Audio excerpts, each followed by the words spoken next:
What is going on, YouTube? It's Matt Faircloth. Welcome to this DeRosa Group YouTube channel, and I'm here with royalty, with the Brian Burke. What's up, man? What's up, man?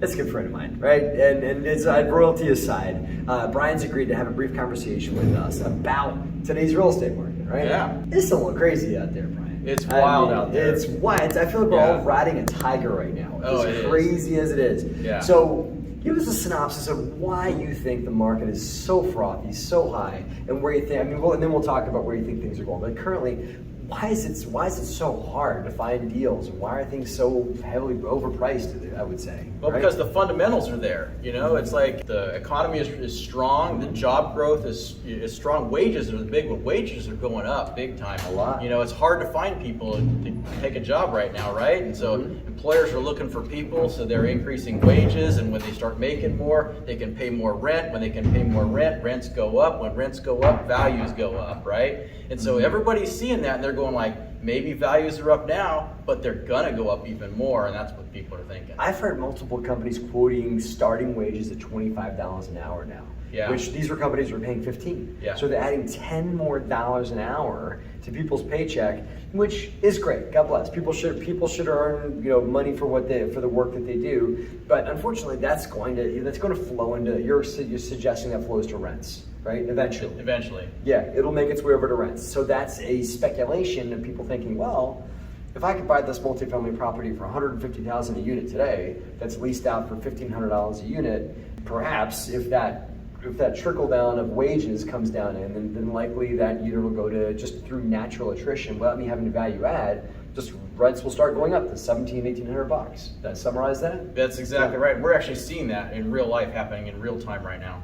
Give me an example. So we got an apartment complex we bought down in Tampa, Florida. We thought the rents were going to go from $800 to $1,200. We just rented a unit for $1,600, and this is like happened all in the last 3 months. So the fundamentals are there. We forgot to mention rates are down, so it drives cap rates down as well. So there is the feeling that the economy is to stay strong. NOI, meaning like a direct reflect of the revenue on properties, is going to increase, and rates go down, which pushes down cap rates. As you said, the fundamentals are there, right? Yeah. So now what?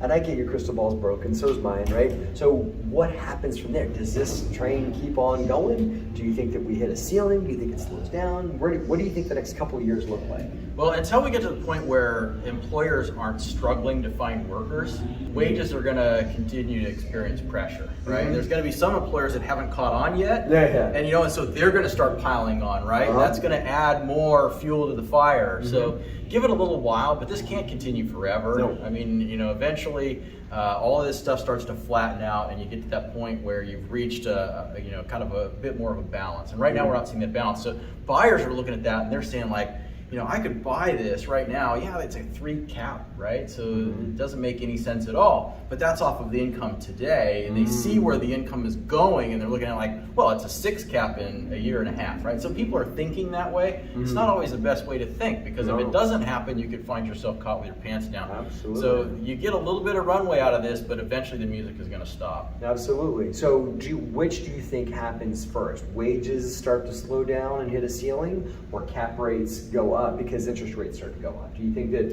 one of those two happens before another? I don't think cap rates go up because of interest rate movement. I think cap rates go up because people see less runway in rental growth.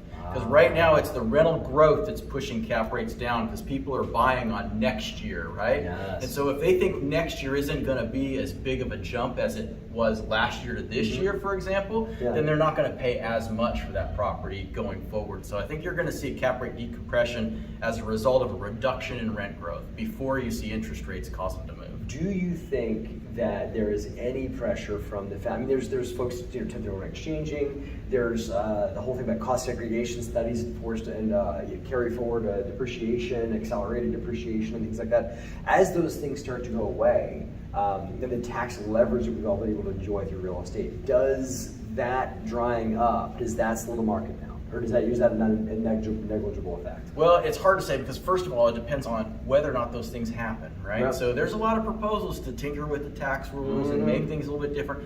Some of that might be successful, and any of it that is successful is going to have some degree of spraying water on the real estate fire. But a lot of those proposals are never going to see the light of day, and so it really depends on how many of those things actually make it through. Yeah. So great insights. Again, who knows? But this is where we think things are going. I agree with a lot of things Brian has to say. Brian, if people want to hear more about you aside from BiggerPockets. Well, either our company website, praxcap.com, it's praxcap.com, or on Instagram at Investor Brian Burke. Cool. And your name, the title of your book is? The Hands Off Investor. Check that out, guys. Thanks for watching and have a great and profitable week.